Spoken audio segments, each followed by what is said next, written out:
Valmieras jauniešu doma rīkoja labdarības pasākumu ar mērķi savākt līdzekļus un ziedot tos Valmieras dzīvnieku patvērsmē. Šī pasākuma ietvaros jaunieši apmeklēja Valmieras dzīvnieku patvērsmi, kas atrodas Valmierā, Māla ielā 1, pretī veikalam Depo. Patvērsmē jaunieši iepazinās ar tās iemītniekiem, katru no viņiem samīļoja, kā arī iepazinās ar patvērsmes vadītāju, kas plašāk pastāstīja par katru no dzīvniekiem. Gatavojot video materiālu pasākumam, jaunieši intervēja cilvēkus, kuri ir devuši mājas kādam no patvērsmes iemītniekiem. Viens no šādiem cilvēkiem ir Marta Tamane. Kādēļ tieši jūs izvēlējāties ņemt kaķi no dzīvnieku patvērsmes, nevis kaut kur citur? Es domāju, ka katram cilvēkam ir jādod tāda iespēja kādam dzīvniekam no patvērsmes dot siltas mājas un pajumt un cilvēku, kas viņu mīl.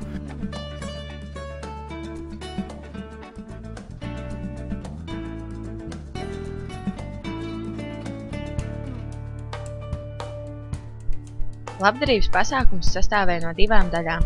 Pirmā daļa notika Valmieras pilsētas mākslas galerijā Laiva. Pasākumu pirmo daļu organizēja Monta Lāce, kādreizējā Valmieras jauniešu domas prezidenta, un viņai palīdzēja arī tagadējie jauniešu domas biedri. Jaunieši vāca ziedojumus un cienēja pasākumu apmeklētājus ar siltu tēju, mandarīniem un pašceptiem ceptumiem.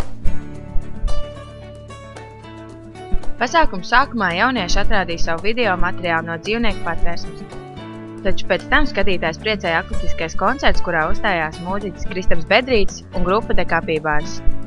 Pasākums galerijā Laipa noslēdzās ar mūziķu kopīgo dziesmu.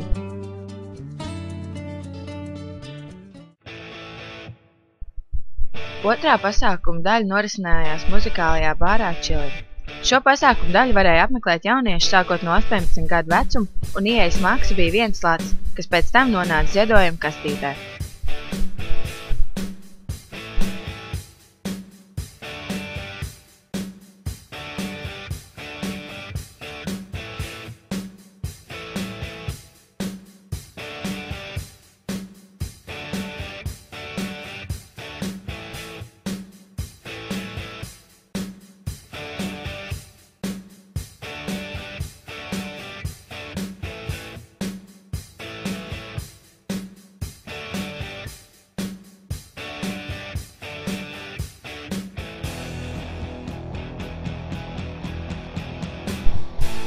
Muzikālā bāra apmeklētājs priecēja Valmieras Pārgaujas ģimnāzijas audzēkņu grupa White Shade